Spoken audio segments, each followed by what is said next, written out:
Itago niyo na lang ako sa pangalang Minda. Nangyari ito taong 1995 sa isang liblib na bayan ng Samar. 6 kaming magkakapatid.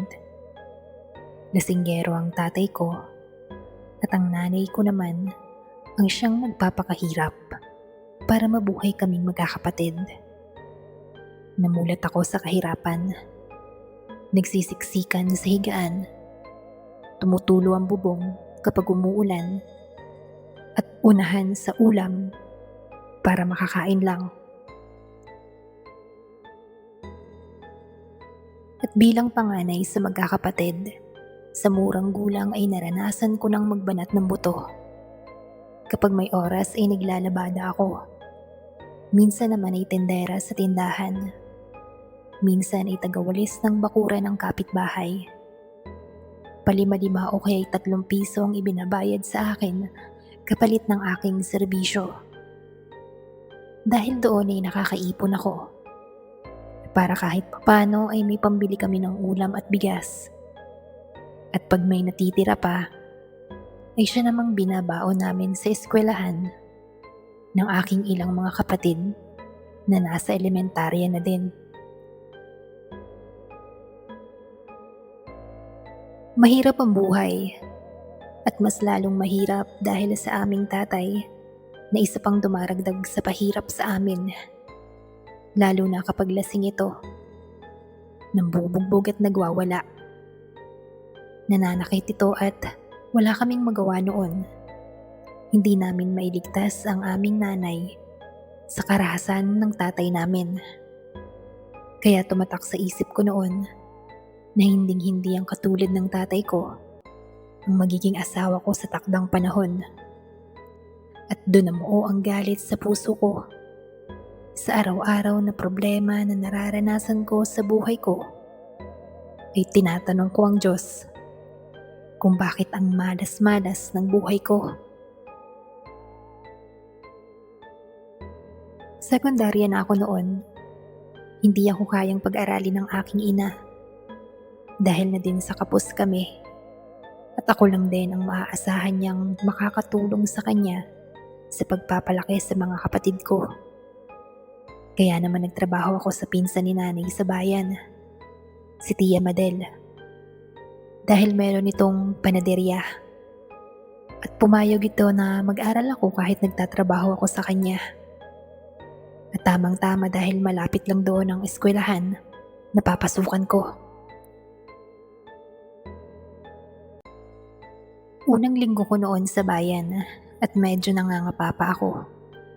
Hindi din ako masyadong pagod sa trabaho at pati na din sa pag-aaral. At paunti-unti, sa tulong ng gabay ni Tia Madel, nasanay ako at nakakapagpadala na din sa pamilya. Sinisipagan kong mag-aral dahil gusto ko talagang makatapos at balang araw, iaahon ko sa kahirapan ng nanay ko at ang mga kapatid ko. Hanggang sa nakilala ko si Mara. Isa siyang maganda, matalino, mayaman at mabait. Nagkakilala kami dahil sakto noon na wala akong magamit na ballpen. Siya lang ang bukod tanging nag-abot sa akin ng ballpen niya at nakangiti itong ipinahiram. Hanggang sa simula na yon ng aming pagkakaibigan. Halos hindi na kami mapaghiwalay. Araw-araw ay nililibre niya ako sa kantin. Minsan ay tinutulungan niya akong magtinda sa panaderya. Kilala na din siya ni Tia Madel. Masaya kami at palagay na ang loob namin sa isa't isa. Alam niya ang buong buhay ko. Ang hirap ng buhay ko sa lugar namin. Lahat-lahat. Kinikwento ko yan kay Mara.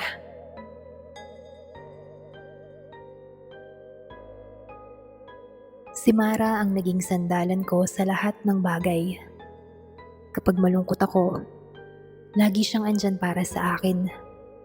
Handa niya akong tulungan, kahit tungkol pa yan sa pera. Kapag kinakapos ako ng pampadala ng pera sa pamilya ko, hindi siya nagdadalawang isip na magpahiram. Kahit gaano katagal ko bayaran, ay hindi siya nagagalit. Anak mayaman kasi kaya hindi na din mahalaga sa kanya ang pera. Ang mga magulang niya ay may sariling business sa Maynila. May isang beses na dinala niya ako sa bahay nila. Namangha ako sa laki ng bahay nila. Pinakita niya sa akin ang madami niyang damit, magagandang sapatos at marami pang iba. Magkaiba kami ni Mara. Nasa taas siya at ako naman ay nasa ibaba. At doon ay bigla-bigla na lang akong nakaramdam ng inggit. Isang araw na nakaramdam ako ng pagod sa pagtitinda ng tinapay. Yung pagod ko na yon ay nadala ko sa loob ng eskwelahan. Hindi ko na malaya na hindi ko na pala napansin si Mara. Parang buong araw akong tulala noon at hindi ko na malaya na natapos na rin ang klase. Hanggang sa nakita kong meron na rin siyang kasamang iba. Hindi na din niya ako pinapansin. Siguro ay nagtampo ito sa nangyari. Mataas din ang pride ko kaya hindi ko na din siya kinibo. Hanggang sa buwan na ang lumipas, ay nasanay na kami na hindi na magpansinan. Naging loner ako sa eskwelahan. Mas gugustuhin kong matulog na lang kapag recess noon at pag walang guro. Nasanay ako na ganun lang ako sa loob ng silid-aralan. Bahay at eskwelahan na lang ako noon dahil nga sa may iba ng kaibigan si Mara. Iniisip ko din noon na baka inayawan niya na ako dahil mahirap lang ako at hamak na tindera lang ang tinapay. Sa nangyari na yon ay bigla ko namang nakilala ang isang matipunong lalaki na tawagin na lang nating Ramil. Nahumaling ako sa kanyang panlabas na kaanyuan. Natatanaw ko pa lang siya sa malayo ay kumakabog na agad ang dibdib ko. At halos lahat din ng mga kababaihan sa eskwelahan namin ay gusto din siya. Isa na ako doon. Ginaganahan akong pumasok sa eskwelahan. Kahit anong pagod sa panaderya ay nawawala kapag nakikita ko si Ramil. Ang paghanga ko sa kanya ay naging pagmamahal na. Kaya naman nilakasan ko ang aking loob. Gustong gusto ko siyang makilala at makausap. Hindi ko alam noon, nawalan ako ng hiya. Tinapi ko siya habang nakatayo siya sa labas ng kanilang silid. Sabay noon ay inabot ko ang kamay ko at nagpakilala. Ilang minuto noon na hindi niya ako pinapansin. Ngunit pagkatapos noon ay ngumiti ito sa akin at sinabing ang pangalan niya ay Ramil. Agad akong tumakbo pabalik sa silid-aralan namin. Namumula pa ako noon. Ramdam ko ang init sa aking muka. Hanggang sa nakabungguan ko noon si Mara. Nakangiti ito. Niyakap ko siya at niyakap din niya ako pabalik. Maganda ang nangyari noong araw na yon. Nakilala ko si Ramil at nahawakan ang kanyang kamay. Sunod ay ang pag-uusap naming muli ng aking matalik na kaibigan na si Mara.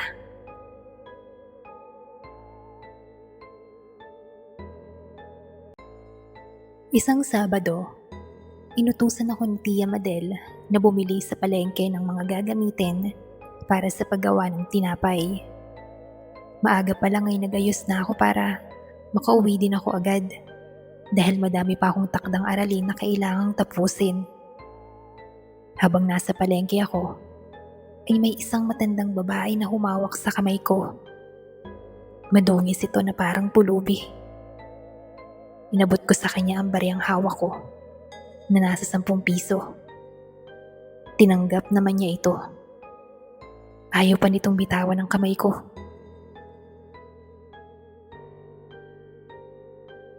Nay, nabigyan na po kita ng bariya. Pwede niyo na pong bitawan yung kamay ko. Gusto mo bang magpakulam? Marunong akong magkulam.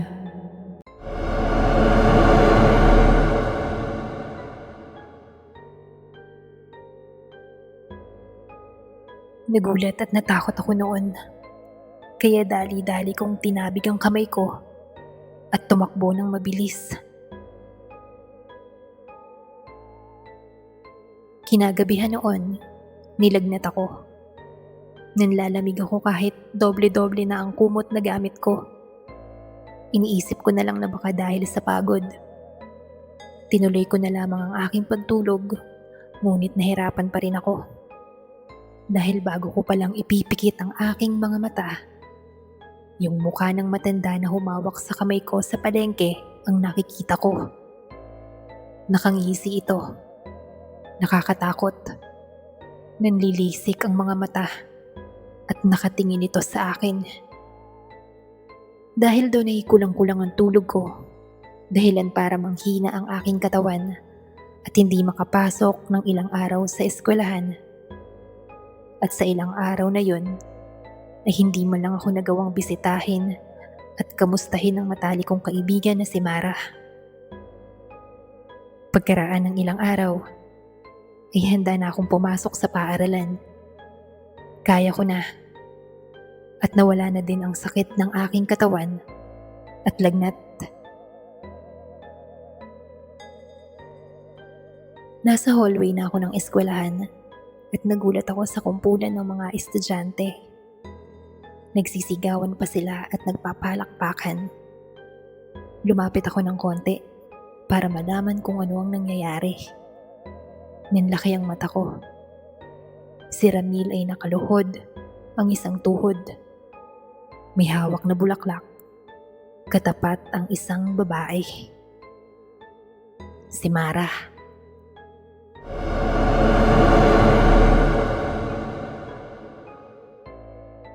Sabay nun ay kinuha ni Mara ang bulaklak kay Ramil at nagyakapan sila.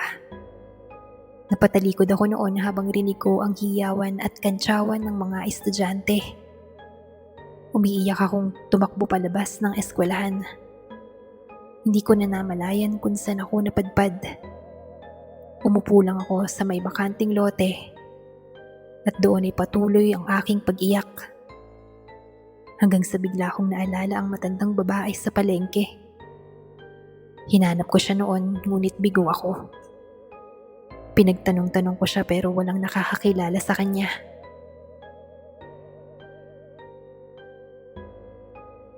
Ilang gabing sa panaginip ko lang nagpapakita ang matandang babae na yon.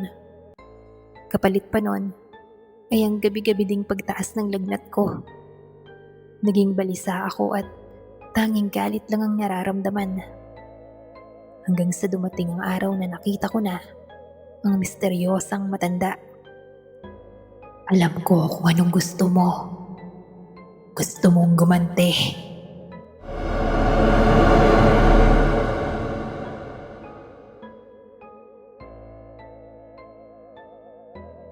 Pagkatapos noon ay tumawa ito. Nagdadalawang isip ako noon dahil natatakot ako sa kung ano ang pwedeng masamang mangyari. Pero sa araw-araw na nakikita kong masaya si Mara at ang lalaking minamahal ko, ay mas lalong umaapoy ang galit sa aking puso. Matutulungan niyo po ba ako? Tanong ko sa matanda. Bukas, bigyan mo ako ng larawan at hibla ng buhok ng taong gusto mong gantihan.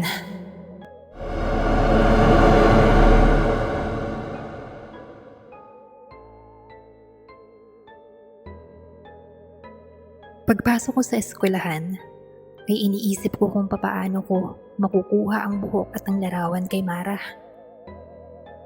Ayoko siyang kausapin pero pinipilit ko para magawa ko kung ano ang balak ko.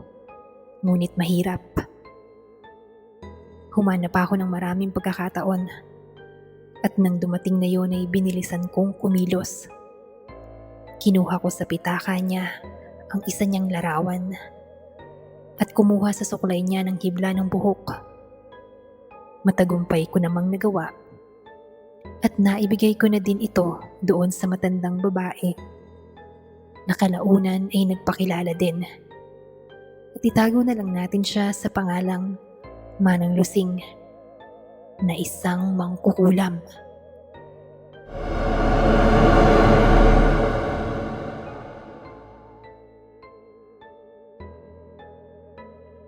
Ilang araw ang lumipas, wala namang nangyayari. Ayon sa matanda ay maghintay lang ako, ngunit nawalan ako ng pag-asa. Niloko lang ako ng matandang yon. Dumalaw na naman ito sa panaginip ko at tinatanong ako kung ano ba ang gusto kong ipagawa. Sumagot ako at sinabi kong maghiwalay lang si Mara at si Ramil. Magiging masaya na ako. Ngunit iba ang nangyari. Isang umaga, pumasok si Mara na balot. Mainit ang panahon noon pero naka-jacket ito. Tinatakpan niya ang kanyang mukha ng panyo. Kahit tanungin siya ng mga kaibigan niya, ay ayaw nitong magsalita. Hanggang sa ang ilan naming kaklase ay pinagtulungan siya para mahubad ang jacket nito. At doon ay nagulat kami. Tad-tad ng sugat ang buong muka at ang mga braso ni Mara. Sugat na may nana. Pinandirihan siya ng lahat. Pinagtawanan at kinutya. Mara, ano nangyari sa'yo? Ang pangit mo na. Baka hiwalayan ka na ni Ramil niyan. Kawawa ka naman.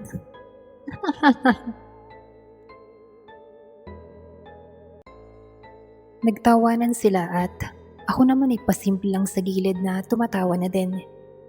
Mukhang totoo nga namang kukulam si Aling Lusing. Dumating si Ramil na nagmamadaling pinuntahan si Mara. Nanlaki ang mata ko dahil niyakap niya si Mara. At kita ko ang pag-aalala nito. Umaapoy na naman sa galit ang puso ko noon.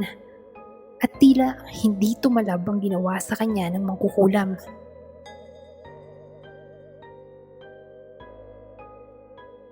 Kahit dagdag na siya ng sugat, ay mahal pa din siya ni Ramil. Kaya nagdesisyon akong hanapin ulit ang matandang mangkukulam. Sa galit ko ay lahat na ng pera na meron ako ay naibigay ko na sa matanda.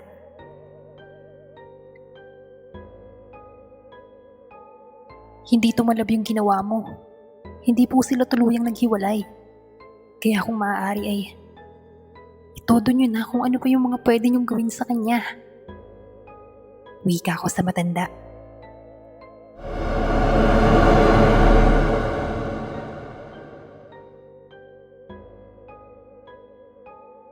At simula noon ay lumiban na sa klase si Mara. Ang balita ng iba ay may sakit. Sabi naman ng iba, nasa Maynila daw at nagpapagaling ng kanyang mga sugat. At habang wala si Mara noon, doon ako nakakuha ng tiyempo para mapalapit kay Ramil. Naging magkaibigan kami. Nagkapalagayan ng loob at ramdam ko na nahulog na din ang loob niya sa akin. Pero mali ako. Si Mara pa rin ang bukang bibig niya. Makalipas ang ilang buwan, ay hindi na din pumasok si Ramil. At nabalitaan ko na sumunod pala siya kay Mara sa Maynila. Hanggang sa may mga naririnig akong bulong-bulungan na nag-agaw buhay sa ospital si Mara. Lumala daw ang mga sugat nito. Hindi daw yon ordinaryong sakit sa balat. Dahil may lumalabas na kung anong insekto sa mga sugat nito. May ulahipan, ipis, langaw, at kung ano pa. Kinulam daw ito.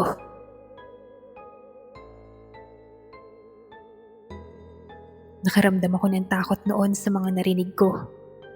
Dahil baka malaman nila na ako ang nagpakulam sa matalik kong kaibigan. Pero galit pa din ang nangunguna sa akin.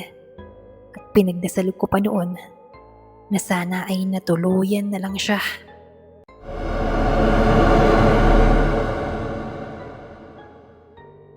Ilang linggo din ay bumalik na si Ramil. Niyakap ko siya noon at nag-usap kami ng masinsinan. Gusto mo bang dalawin si Mara? Ang tagal na nating nag-uusap pero hindi mo nabanggit na matalik pala kayong magkaibigan.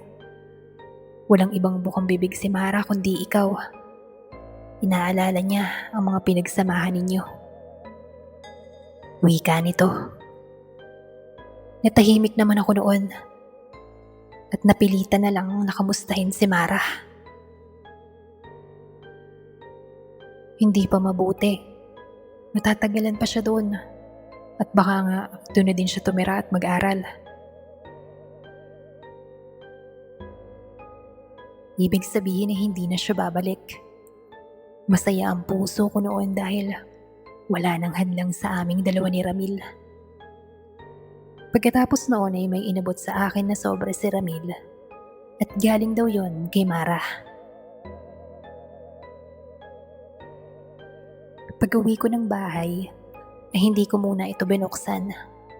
Nakahiga lang ako noon at nakatingin lang sa kisame. Nabigla-biglang nagpatay-sindi ang ilaw at may nakita akong anino ng isang babae sa tapat ng pinto. At pagkatapos noon ay may kung ano-ano din na insekto na bigla na lang lumitaw sa kwarto ko. Naghihiyaw ako noon ng malakas, dahilan para pumunta si Tita Madel.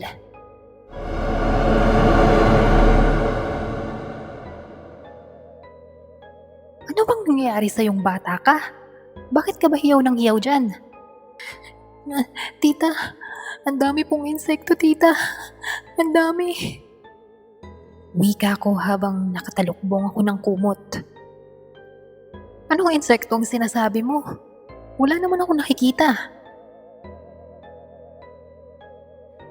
At nang tanggalin ko ang kumot, ay wala na ang mga insekto. Alam kong totoo yon at hindi ako namamalikmata. Sunod-sunod na din ang mga sasamang nangyayari sa akin. Nagkaroon na din ako ng mga sugat sa mukha at buong katawan. Katulad ng kay Mara. At habang tumatagal ay lumalala ito.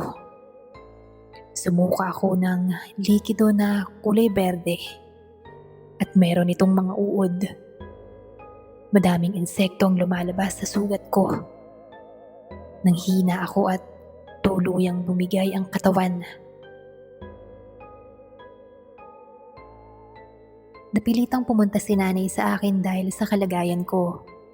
Humingi din sila ng tulong sa kakilala nilang albularyo dahil yun daw ang tanging makakatulong sa akin at hindi ang doktor. Ngunit hindi daw nito kaya. Dahil ang nangyayari daw sa akin ay hindi dahil sa inggit, kundi dahil ibinabalik lang sa akin kung ano ang ibinigay ko.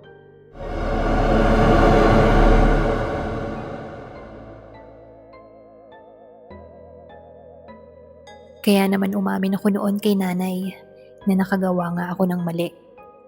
Dahil nainggit ako sa kung ano ang meron siya. Lahat ng bagay na pinagkait sa akin ay meron si Mara. Merong masayang pamilya, may mabait na ama, may kaya sa buhay, at merong Ramil na kayang magmahala sa kanya kahit anong mangyari. Habang nagpapahinga ako noon, ay naalala ko ang sobre na inabot sa akin ni Ramil. Binuksan ko ito at meron itong laman na sulat. Kasama nun ay ang ilan na larawan naming dalawa ni Mara. Habang binabasa ko ay unti-unting tumutulo ang luha ko. Nakaramdam ako ng pagkadismaya sa sarili ko. Nahiya ako at nalulungkot. Dahil alam ni Mara na ako ang gumawa sa kanya ng ganon. Alam niya na ako ang nagpakulam sa kanya. At sinabi pa niya sa sulat na kahit anong mangyari, ay ako pa din ang matalik niyang kaibigan. Makalipas ng ilang buwan ay gumaling na din ako. Gumaling ako dahil alam kong pinaranas lang sa akin ni Mara kung ano ang naranasan niya noon dahil sa ginawa ko. At dun pa lang ay lubos na ang pasasalamat ko sa kanya. Hindi na siya bumalik at sa Maynila na lang tumira at nag-aral. At ganoon din si Ramil. Natanggap ko na hindi niya talaga ako kayang mahalin. Tinanggap ko na yun ng buong buo. Namuhay ako ng maayos at ipinagpatuloy ang aking pag-aaral. Nakapagtapos at nakahanap ng maayos na trabaho. Natulungan ko na ang aking pamilya at napag-aral na ang mga kapatid. Hindi ko na nakikita ang matandang mangkukulam na si Aling Lusing at sana ay wag na siyang magpakita pa. Naging aral sa akin lahat ng nangyari. Natuto ako at nagbago. Sana, kung asan man si Mara ngayon, sana ay mapatawad niya ako.